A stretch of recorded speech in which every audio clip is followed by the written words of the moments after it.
सभी को नमस्कार। स्पेशल एजुकेशन यूट्यूब चैनल में सभी का हार्दिक स्वागत है। आप देख रहे हैं महंगाई भत्ते में 3% की बढ़ोतरी, क्या डीए होगा बेसिक सैलरी में मर्ज, जानिए सच।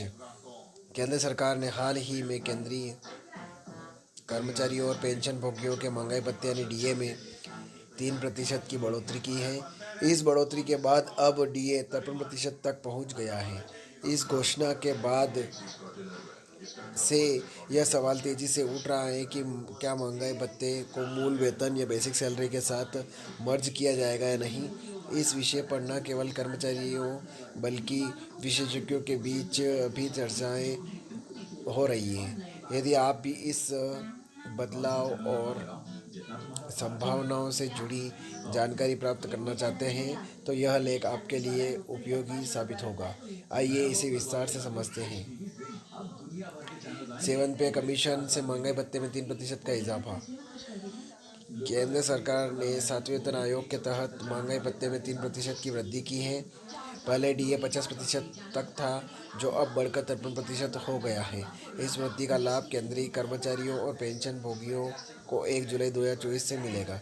इस बढ़ोतरी के बाद कर्मचारी इस बात को लेकर उत्सुक हैं कि क्या यह भत्ता उनकी बेसिक सैलरी के साथ जोड़ा जाएगा। केंद्र सरकार ने सातवें वेतन आयोग के तहत महंगाई भत्ते में 3% की वृद्धि की है। पहले डीए 50% तक था, जो अब बढ़कर 53% हो गया है। इस वृद्धि का लाभ केंद्रीय कर्मचारियों और पेंशन भोगियों को 1 जुलाई 2024 से मिलेगा। इस बढ़ोतरी के बाद कर्मचारी इस बात को लेकर उत्सुक हैं कि क्या यह भत्ता उनकी बेसिक सैलरी के साथ जोड़ा जाएगा। तो सातवां वेतन आयोग में महंगाई भत्ते को मर्ज करने पर क्यों हो रही है चर्चा।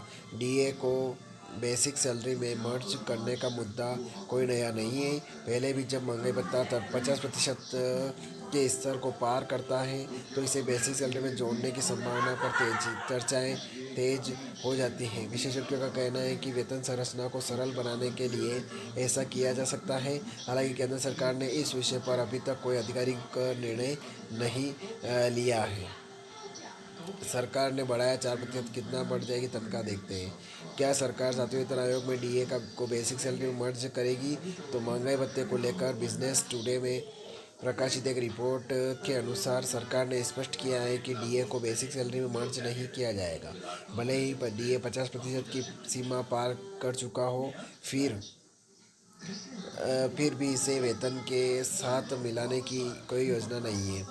इस रिपोर्ट में बताया गया है कि सातवें वेतन आयोग ने भी इस तरह की कोई सिफारिश नहीं की है। सातवें वेतन आयोग को लेकर विशेषज्ञों का क्या कहना है।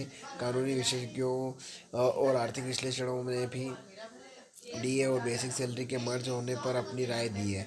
सुप्रीम कोर्ट के एडवोकेट विशाल गहराना और करंजवाला एंड कंपनी के प्रिंसिपल एसोसिएट ने बताया कि पांचवें वेतन आयोग के दौरान वेतन संरचना को आसान बनाने के लिए डीए को बेसिक सैलरी के साथ मर्ज करने की सिफारिश की गई थी, लेकिन छठे और सातवें वेतन आयोग में इसे लागू नहीं किया गया।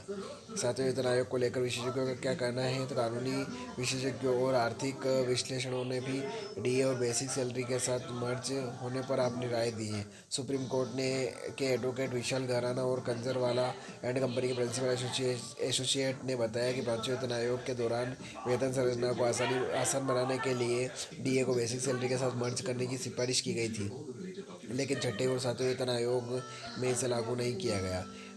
इंडसला के पार्टनर देवजानी एच ने कहा कि सरकार द्वारा डीए को बेसिक सैलरी के साथ मिलाने की संभावना नहीं है। वहीं Luthra and Luthra law office के पार्टनर संजीव कुमार ने कहा कि सातवें वेतन आयोग ने ऐसी कोई सिफारिश नहीं की है जिससे डीए और बेसिक सैलरी को जोड़ा जा सके। डीए में वृद्धि कब होती है। केंद्र सरकार हर साल दो बार मार्च और सितंबर के महीने में डीए और डीआर महंगाई में बढ़ोतरी का ऐलान करती है। यह वृद्धि जनवरी और जुलाई के महीने में से लागू होती है। बढ़ोतरी के बाद कर्मचारियों को अप्रैल और अक्टूबर में उनकी सैलरी के साथ एरियर का भुगतान किया जाता है। सातवें वेतन आयोग में डीए बढ़ोतरी की संभावना है। महंगाई भत्ते में अगली वृद्धि को लेकर कर्मचारियों में उत्सुकता बनी हुई है। संभावना है कि सरकार होली से पहले डीए बढ़ाने का ऐलान कर सकती है। हालांकि इस पर आधिकारिक पुष्टि का इंतजार है। तो ये खबर थी। ज़्यादा से ज़्यादा शेयर करें, लाइक करें, कमेंट करें आपको खबर कैसी लगी।